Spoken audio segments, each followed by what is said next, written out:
শীতকালে প্রতিটা গ্রামেই পিঠা বানানোর ধুম পড়ে যায়, কারণ শীত মানেই পিঠার উৎসব। আমাদের কাছে যেদিন কলা ধরেছিল সেদিন মায়ের কাছে বায়না করেছিলাম এই কলা দিয়ে পিঠা বানাতে। আজকে সেই কলাগুলো পেকেছে, মা এই কলা দিয়ে খেজুরের গুড় দিয়ে মজার একটি পিঠা বানাবে। চলুন তাহলে আপনাদের সাথে শেয়ার করি। প্রথমে মা কলা থেকে খোসাগুলো ছাড়াতে শুরু করলেন। অনেকে বীজ কলা দিয়ে কলার পিঠা খায়, কিন্তু সবজি কলা দিয়েও কলার পিঠা বানানো যায়। কলার খোসাগুলো ছাড়িয়ে মা ছাগলকে দিচ্ছে, আর সেগুলো তারা তৃপ্তি ভরে খাচ্ছে। আমার মা কিন্তু ছাগল পালতে খুবই পছন্দ করে এবং ছাগলের প্রতি খুব যত্নশীল। কলার খোসাগুলো ছাড়ানো শেষ হলে মা এগুলো হাত দিয়ে কচলিয়ে সাথে বেশ কিছুটা পানি দিয়ে মা এগুলো কিছুক্ষণের জন্য রোদে রাখতে দিলেন। এই মিশ্রণের সাথে মা কিন্তু সামান্য চুন দিয়েছিল। কোনো এক কারণে সেই দৃশ্যটা আমি ধারণ করতে পারিনি। আপনারা বানালে অবশ্যই চুন দিয়ে নেবেন, কেননা এই চুন দিলেই কলা থেকে রসটা আলাদা হবে। এভাবে কয়েক ঘন্টা রাখার পর কলা থেকে রসটা ছেড়ে দিলে মা একটি পরিষ্কার কাপড়ে সেইগুলো ছেঁকে রসগুলো আলাদা করে নিলেন। এবার সাথে পরিমাণ মতো পানি দিয়ে সেই কলার রসগুলো মা চুলায় বসালেন। এই ফাঁকে মা একটি নারিকেল ভেঙে নারিকেলগুলো কুড়িয়ে নিলেন, আর কিছুটা গুড় মা শিল দিয়ে ভেঙে নিলেন।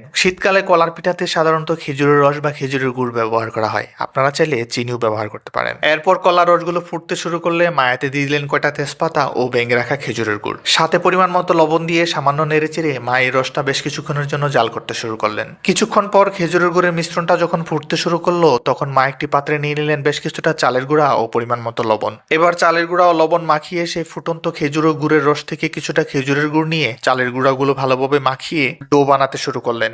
এরপর সেই ডো থেকে মা অল্প পরিমাণ মিশ্রণ নিয়ে হাত দিয়ে গুড়িয়ে গুড়িয়ে পিঠার আকৃতি দিতে শুরু করলেন। এই কাজে আমিও মাকে সাহায্য করলাম। এভাবে একে একে সবগুলো পিঠা বানানোর পর মা এবার পিঠাগুলো সেই কলা রসে দিয়ে সামান্য নেড়েচেড়ে দিলেন, যাতে একটার সাথে আরেকটা না লেগে যায়।